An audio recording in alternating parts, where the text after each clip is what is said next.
today is one of the special traditions that we are sharing and we're being with. As Peter said, we're taking a look at the major faith traditions.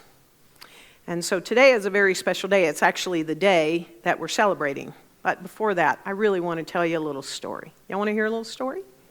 Yeah? Good. No, you don't have a choice. We all have choices. Yes, I guess we do. Centuries ago, a wanderer came upon another lone traveler walking serenely through a forest. Just picture it, walking along serenely through a forest in India. Intrigued by the serene man, unaware that he was in fact the Buddha, the wanderer asked, "Excuse me, sir, but are you a wizard?" The Buddha smiled and shook his head. "Well then," continued the wanderer, "are you a great warrior or a king?" And the Buddha shook his head and said, "No. Yet there is something about you. What is it that makes you different from anyone I've ever met before?"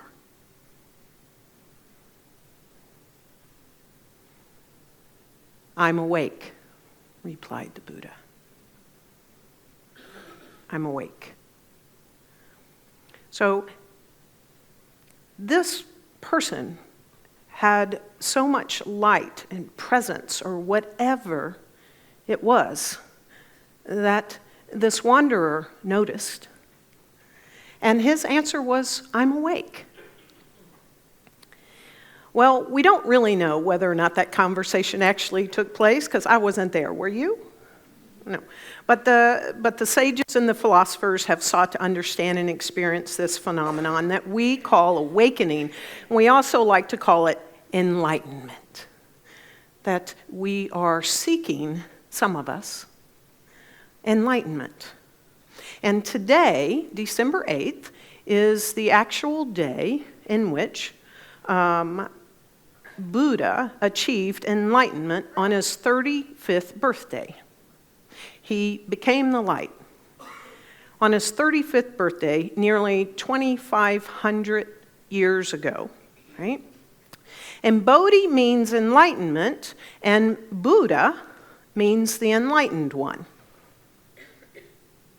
And so this historical Buddha, he was known prior to that as Prince Siddhartha Gautama, and he had this long journey. It was a process. It was a long journey to his own enlightenment. He sat under a Bodhi tree, a papal tree, and he sat there and he meditated, and he determined that he was going to sit and meditate and not leave until he discovered the source of pain and suffering in the world.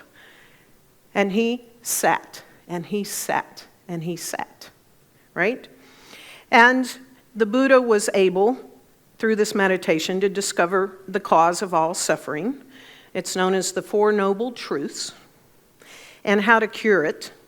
And it's called the Eightfold Path, and that became the foundation of Buddhism, okay?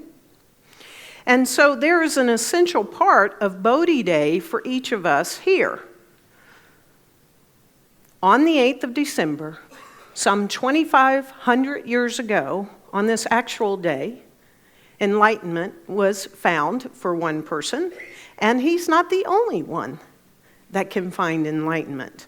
And so what I trust and know that this is going to be a moment, a day, in which we each, in our own way, whatever that is and whatever that looks like, we each start the process. Even if we've been on it up till now, we're starting it in a new way, our own process of enlightenment. And we, on this day, December 8th, Bodhi Day, we plant and grow our own seeds. And they're our own seeds. No one else can plant them and no one else can grow them, of enlightenment within ourselves. Are you game? Yes. on Bodhi Day? Okay. So it's a process, and it's a gradual process. It tends to be. I'm not going to put it in a box and say that it must be, but it does seem to appear to be a process of this gradual enlightenment. I don't know. Some people do probably imagine that just like that, they'd just wake up and be enlightened, right? That some singular, particular moment, something like switching on a light switch, it just happens.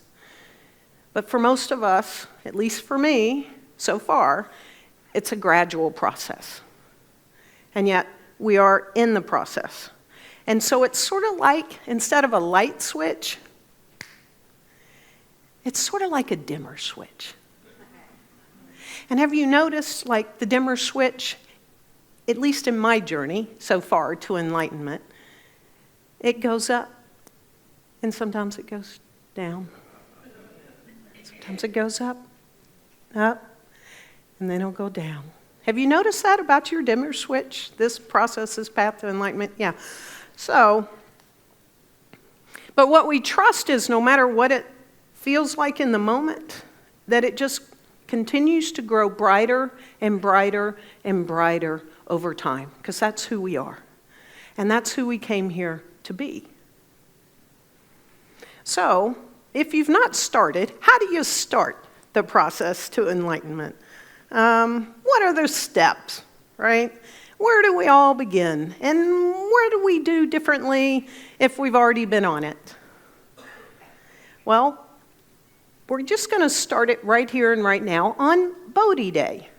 Now, the interesting thing is, as we begin to court this presence, and we are going to court the light, we're going to invite it in, become the light ourselves. And again, that's what we already are. We just may not know it. One might think that the Buddha is the one that's going to show us the way today, on Bodhi Day. But actually, we teach and practice the science of mind. And what I love about the science of mind is that it takes the best of the revelations of the Eastern and the Western religions. It brings out the thoughts and the findings of philosophy, and it stands solidly on science. And you might be surprised that Ernest Holmes has quite a bit of things to say about how to reach enlightenment. So Ernest Holmes is going to lead the way for us today on Bodhi Day. Are you game still? All right. So I've pulled out an abundance of quotes, okay? So I'm just warning you ahead of time. Something I don't traditionally do, but I've pulled out actual quotes because I want you to hear and get and thus be with what he's saying on the how, this process, the steps, etc. This isn't the only way, but these are the things that jumped out and said, share on Bodhi Day, okay?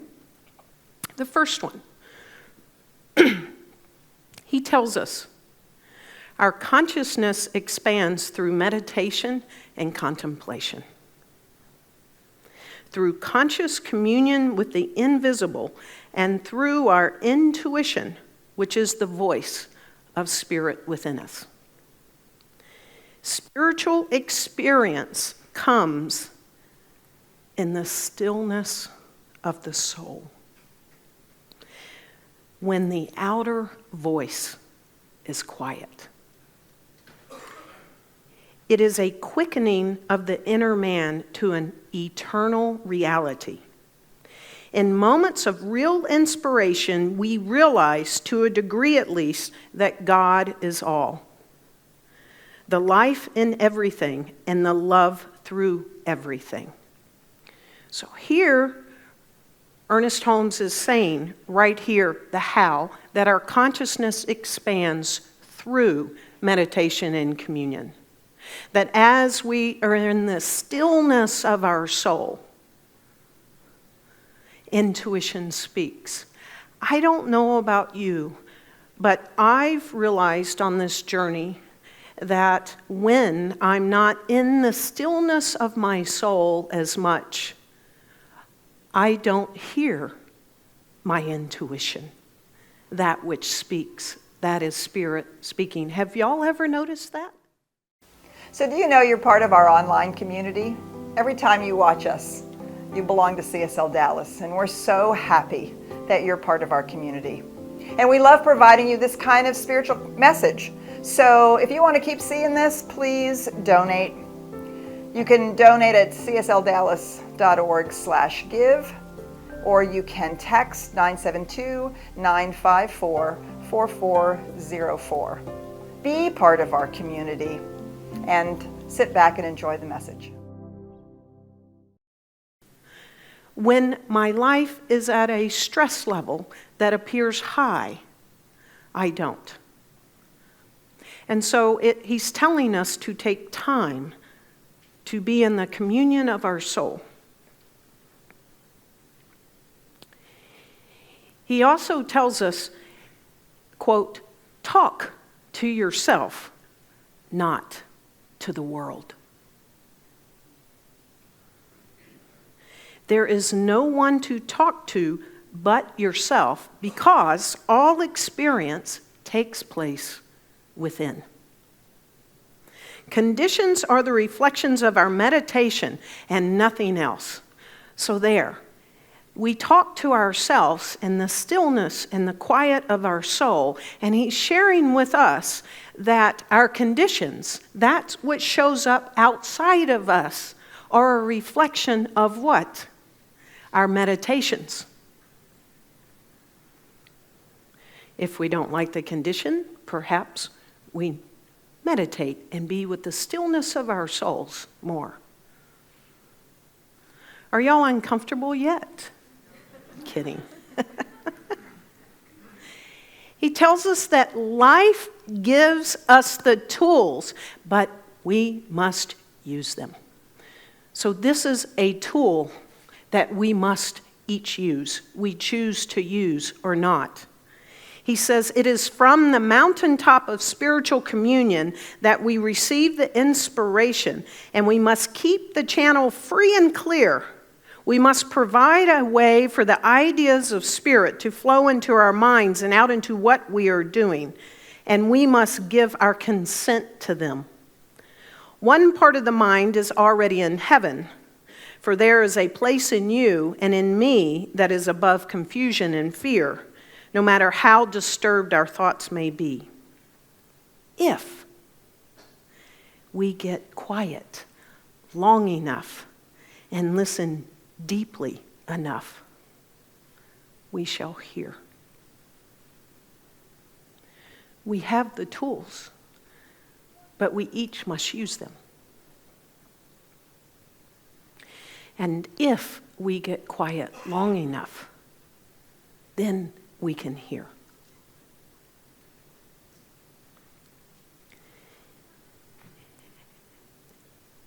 There's a pattern here.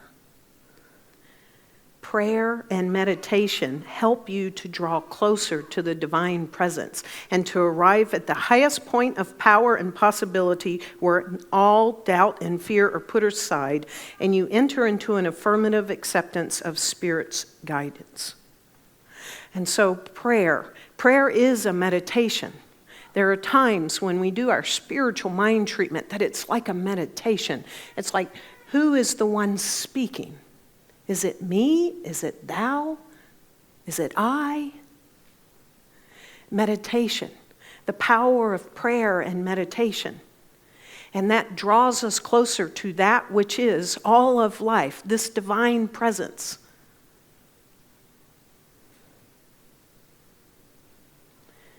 But what do we do when things seem dark and times don't feel good in our own lives and in the lives of all of those around us and in the world?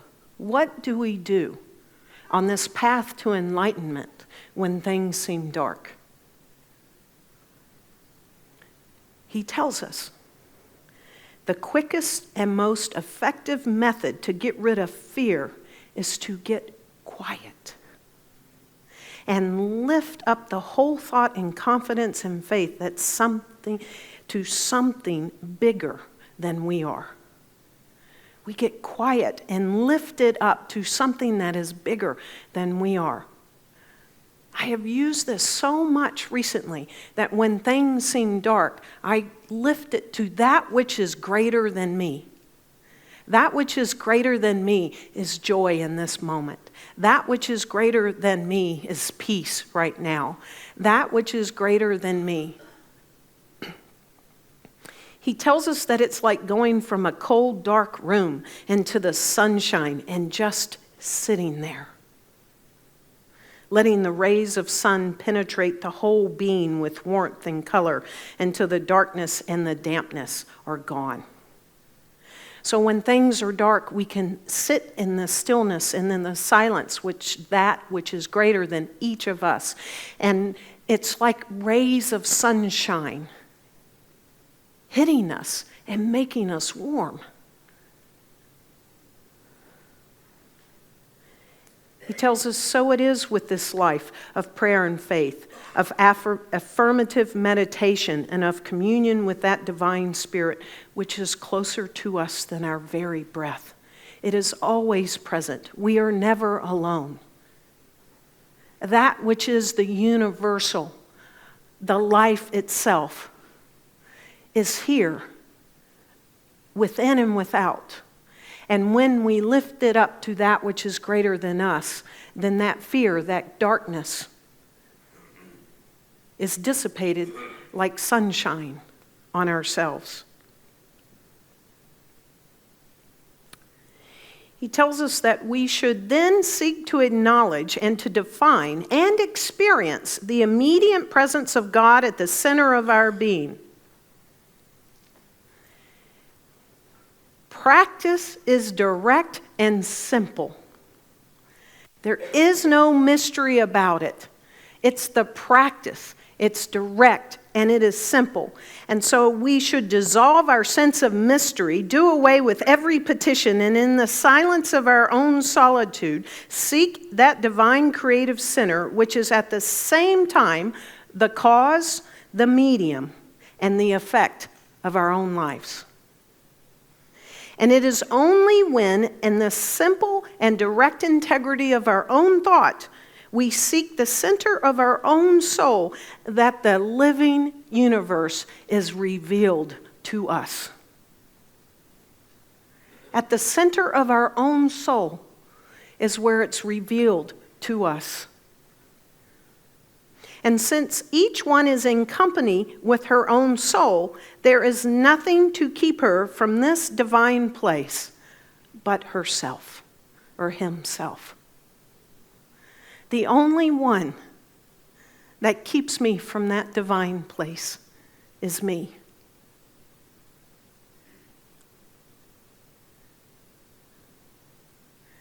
The only one that keeps us from this divine place is ourselves.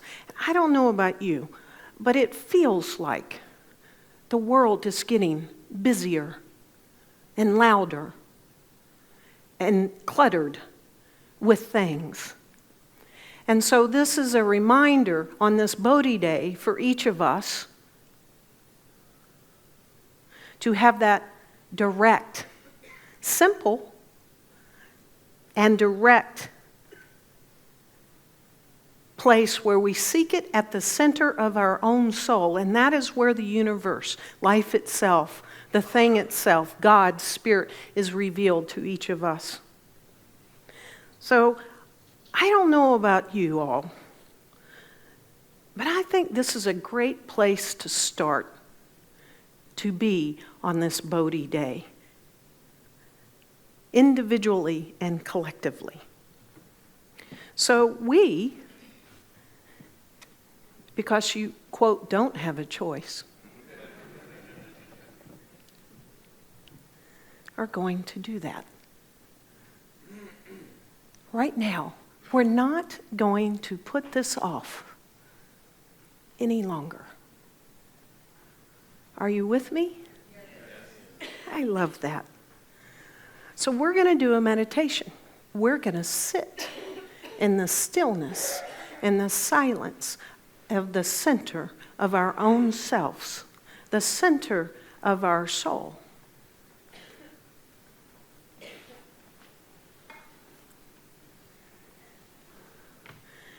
So I'm going to invite you to get comfortable.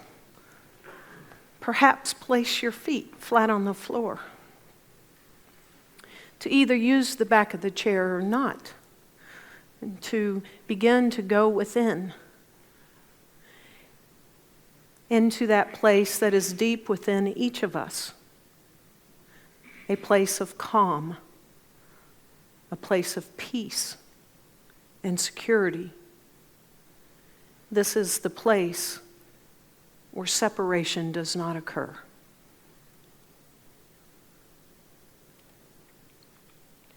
This is the place where truth and love reign supreme. And good is the only power.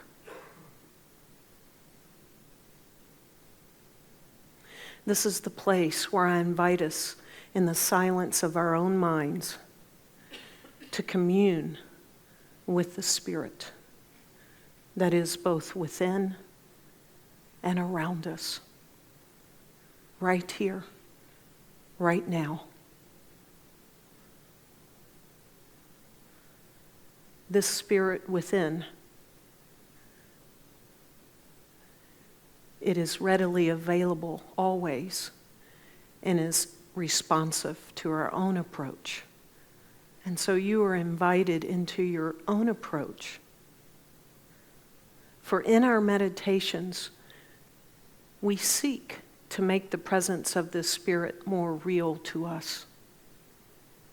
So let us make this Spirit, this universal presence, real to us on this day. More immediate and more personal than perhaps we ever have. And as we do, he tells us, there's this inward sense of calm that comes over the mind, a feeling of security and safety, which every human being needs. And so within the center of our own self, commune with the Spirit that is both around you and within you, where truth and love reign supreme, until I invite you out of the space.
This place is immediately available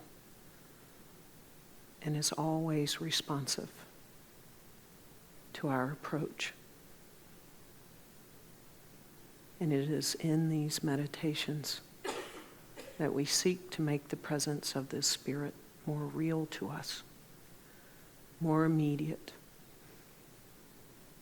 more personal.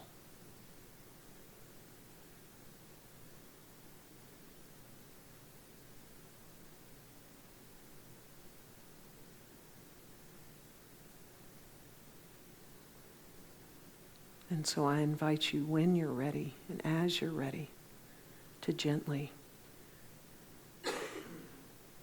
come back into the collective with that place within you and bring it in with all of us.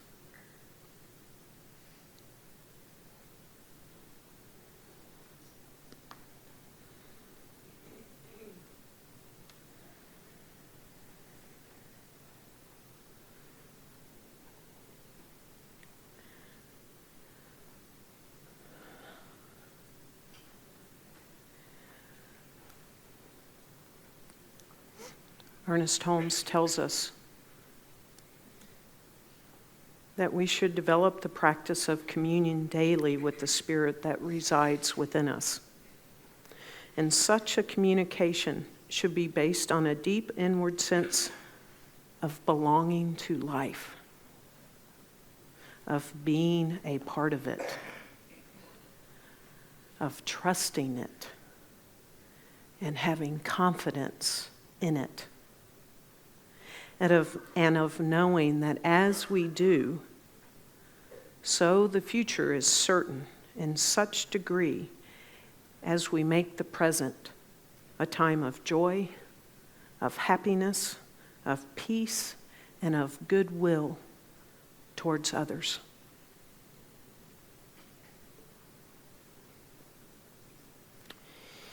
He tells us that the greatest good which our mind is able to conceive should be affirmed as a part of our everyday experience.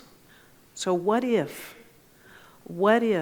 on our path to enlightenment that has either been rekindled or restarted or started on this Bodhi day, that it begins a pattern of each day we affirm and conceive of the greatest good for this day in our life and in the lives of everyone on this planet. He tells us from such daily meditation, we should venture forth into a life of action with the will to do, the determination to be, and a joy in becoming. You see, Buddha found enlightenment under a Bodhi tree, and we can too. We can find that wherever we are, but we must take time to be in that space. We must take time daily to be in that space. And when we do, as the Zen proverb goes, before enlightenment, chopping wood and carrying water. After enlightenment, chopping wood and carrying water. Even so, a single liberating glimpse of the living universe as it is, the Spirit within, this practice may represent the most profound and important, quote, nothing a human being may experience. The inside of the center of life itself that is always present inside of us. It awaits us to take time to be. Ernest Holmes gives us the definition of meditation. And he says that it's the recognition of the Spirit within, the certainty of our oneness with the whole, the immediate availability of the power and wisdom resulting from this oneness, Such communion with Spirit brings harmony into our lives and affairs. It establishes the law of health and prosperity. And what meditation does is it makes us a light, he says, to all who cross our pathway, so that when the wanderers walk past us, they can't help but stop and ask, "Are you a king? Are you someone special?" So I invite us on this Bodhi Day and through the remainder of this holiday season especially, that we bring this practice in a way we've not done before. And we be still, and we know. And we be that light, so that everyone around us can experience that, because goodness knows right now, we need your light more than anything else you can bring. And we need it more in this world than any other time, because today is Bodhi Day. And so it is.